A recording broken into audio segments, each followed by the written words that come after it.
Jangan lupa subscribe YouTube channel Metro TV News dan jangan lupa nyalakan notifikasinya.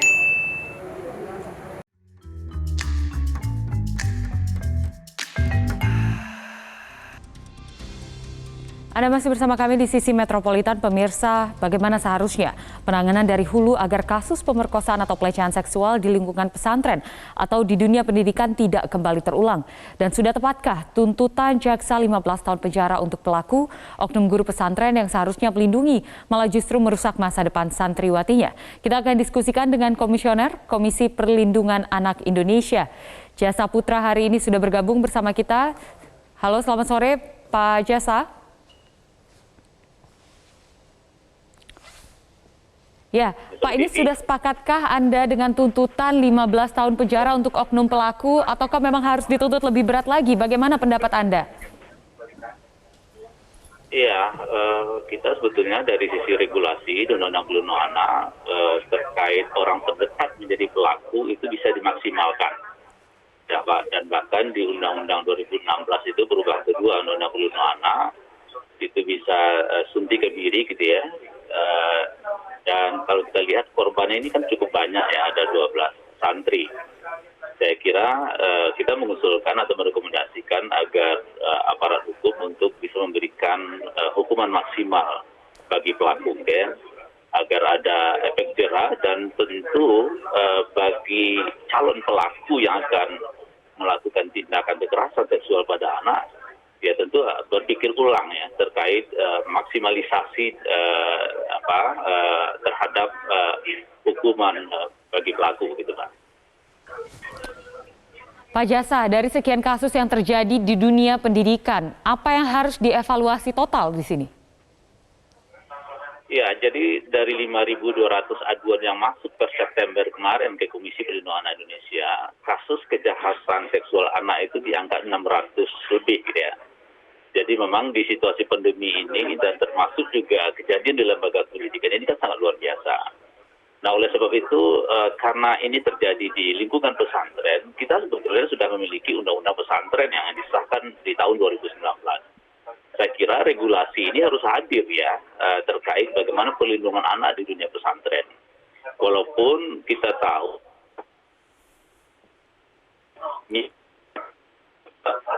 boarding school, pesantren, ini kan harus menjadi lembaga pengasuhan.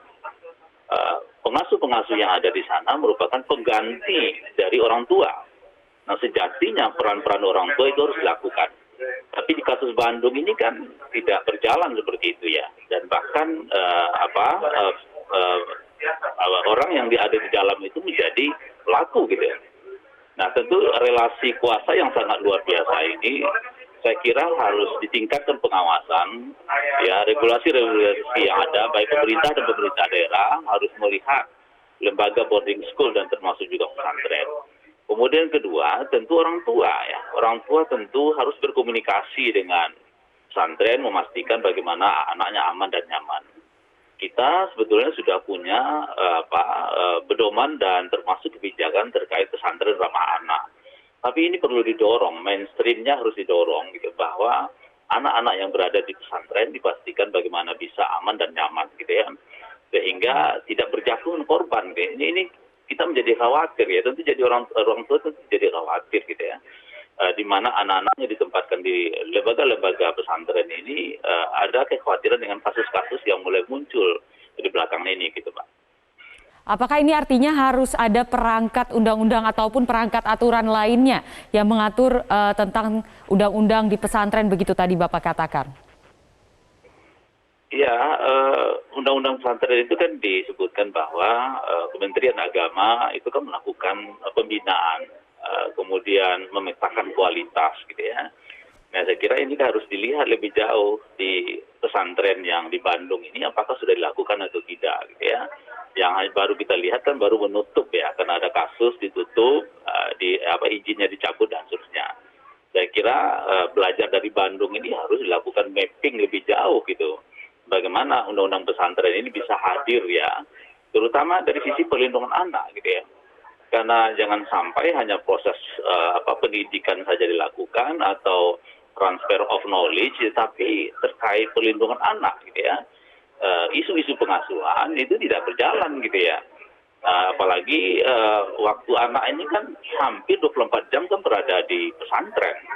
Nah, oleh sebab itu tentu otomatis pengelola, pengasuh atau guru yang ada di lembaga pesantren itu kan otomatis menjadi pengganti orang tua. Nah, oleh sebab itu kita berharap rekrutmen guru atau pengasuh yang ada di pesantren ini kan harus dilihat bagaimana, apakah pernahkah melakukan kekerasan anak di masa lalu. Lalu yang kedua, bagaimana pesantren memiliki kebijakan keselamatan terhadap anak gitu ya. Bagaimana pesantren juga berkomunikasi dengan orang tua memastikan bahwa anak-anak yang dididik di pesantren itu adalah berada dalam kondisi aman dan nyaman dan jauh dari kekerasan gitu ya. Nah, hal-hal seperti ini kan harus kita evaluasi lebih jauh ya, baik oleh Kementerian Agama dalam hal ini maupun pemerintah daerah yang tentu harus bersama-sama melakukan dan memastikan bahwa anak-anak kita berada dalam situasi yang ramah dalam proses pendidikannya gitu, Mas. Baik, terima kasih banyak Pak Jasa Putra selaku komisioner dari KPAI. Kita berharap juga ini segera mendesak juga untuk rancangan undang-undang tindak pidana kekerasan seksual ya Pak ya. Terima kasih atas waktunya di Sisi Metropolitan.